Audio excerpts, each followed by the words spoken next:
Juan María Segura, buen día, ¿cómo le va? Buenos días, Jacobo. Muchas gracias por el llamado, ¿eh? No, por favor, gracias a usted por prestarnos su tiempo. Por Cuénteme, favor. hoy leía un muy interesante artículo suyo de los desafíos de la educación en estos tiempos, en donde en Ujú. realidad lo que le pasó al planeta, digamos, es que la tecnología ya estaba disponible y de pronto todo el mundo fue empujado al Zoom, al contacto no físico. Hoy Eh, estamos en un muy desparejo inicio de clases en la República Argentina. Le diría que hay diferencias en Mar del Plata, por ejemplo, entre determinaciones de un establecimiento escolar y otro. Y la ujú. gran pregunta es cómo abordar para los educadores y cómo entender para los que deben ser educados el proceso educativo hoy en este contexto, ¿no? Sí, yo te diría que el año pasado la tragedia que sufrió todo el mundo, ¿no? Argentina, pensá que en Ujú. algún momento hubo 1.500 millones, según datos de UNESCO, ¿no? 1.500 millones de alumnos de todos los sistemas educativos que no estaban asistiendo a clase presencial, con lo cual lo que nos pasó a nosotros le pasó a todos, ¿no? Y vos podrías decir, bueno, mal de muchos, consuelo de tontos, ¿no? Pero efectivamente lo que nos pasó pasó transversalmente y a todos los sistemas de alguna manera los agarró igual de desprevenidos.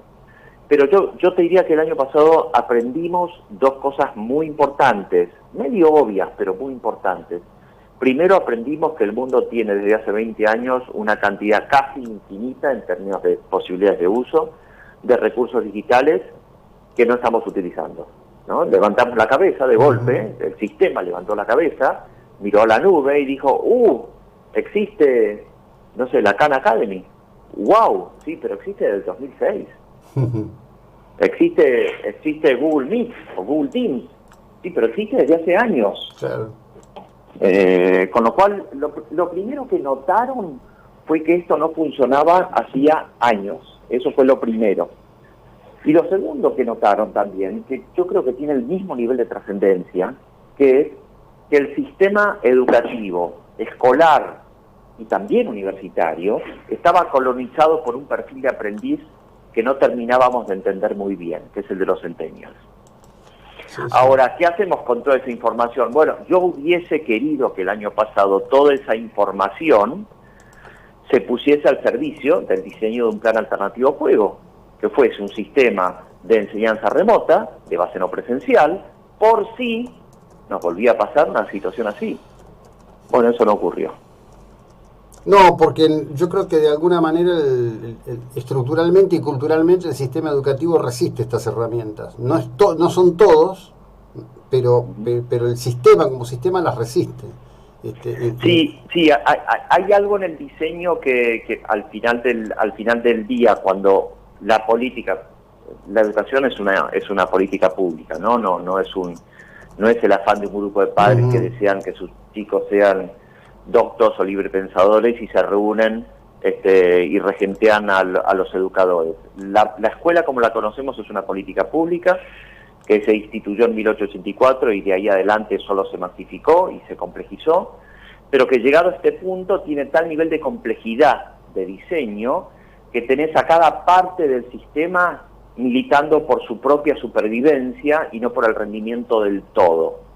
Entonces, a nivel tenés algo a lo que se le llama sistema educativo, pero del cual nadie se hace cargo cuando rinde mal, porque no puede hacerse cargo, porque Trota no domina el funcionamiento de las escuelas en Neuquén, y porque el ministro de Educación de una jurisdicción tampoco es responsable de que adentro de un aula se enseñe bien o mal. Entonces, cada pieza de esto que entendemos como sistema y como diseño, cada pieza de ese sistema hoy milita su parte con Claro. independencia de cómo rinda. Entonces tenés todos abroquelados dentro del sistema diciendo, acá cada vez necesitamos ser más, cada vez necesitamos más recursos, cada vez necesitamos estar mejor pagos, cada vez necesitamos más infraestructura, con independencia de si los chicos aprenden o no. Y la verdad que los Jacobos, los datos de aprendizaje de los chicos son una tragedia. En septiembre del año 2019, que es la última estadística, la última medición que se tiene de aprendizajes censales de lo operativo aprender, en chicos de grado 12 del sistema escolar, último año, los que están dejando el sistema, el 78% de los chicos no alcanzan los niveles mínimos de comprensión matemática. 78%. Dios mío.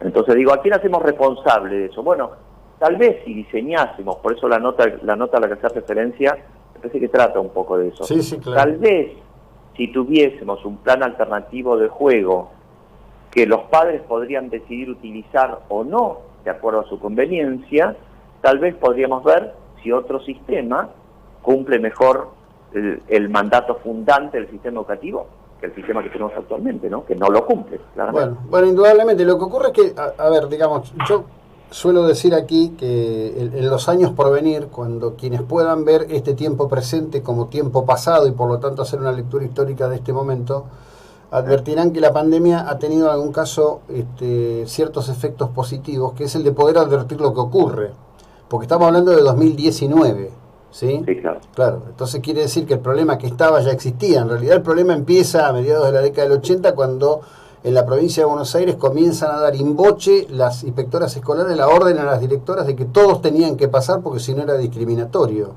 Claro, claro, totalmente. Bueno, eso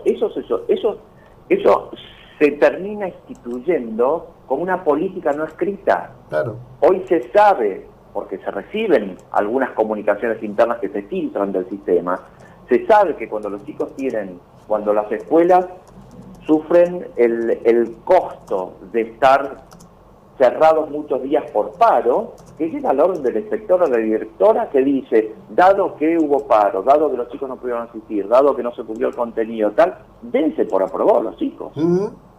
Entonces después no deberíamos sorprendernos cuando decimos y denunciamos que los chicos gradúan sin aprender. Por eso el operativo Aprender tenía tanta importancia cuando se empezó a instituir.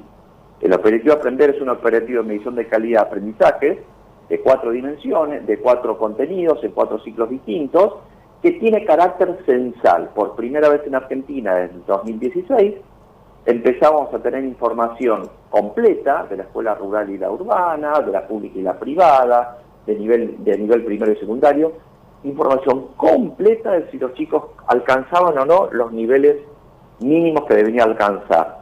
Bueno, hoy tenemos toda esa información y no la estamos utilizando para remediar. Y yo creo que eso es imperdonable desde el punto de vista de la responsabilidad de los dirigentes. Sí, sí, por supuesto que sí. Además, indudablemente, en algún punto vamos a necesitar una recuperación de la gesta sarmientina, ¿no? De poner la educación no en palabras, sino en hechos, al tope de todo. Y yo tomo acá unas expresiones que había volcado en su momento la ministra de Educación de la Ciudad Autónoma de Buenos Aires. Hay que revisar a fondo la cuestión de los centros de formación docente. Sin duda, sin duda.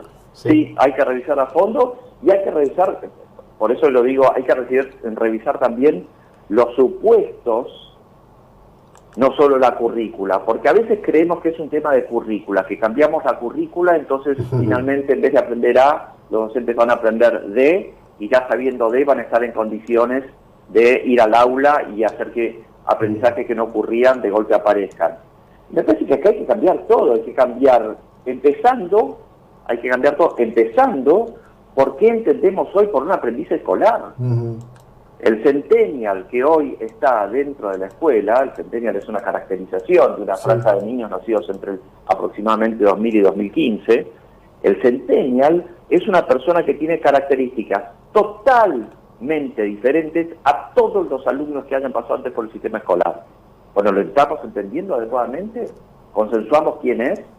Porque si no consensuamos quién es, mal vamos a poder definir una currícula e inclusive una didáctica de abordaje hacia esos chicos. Sí, sí.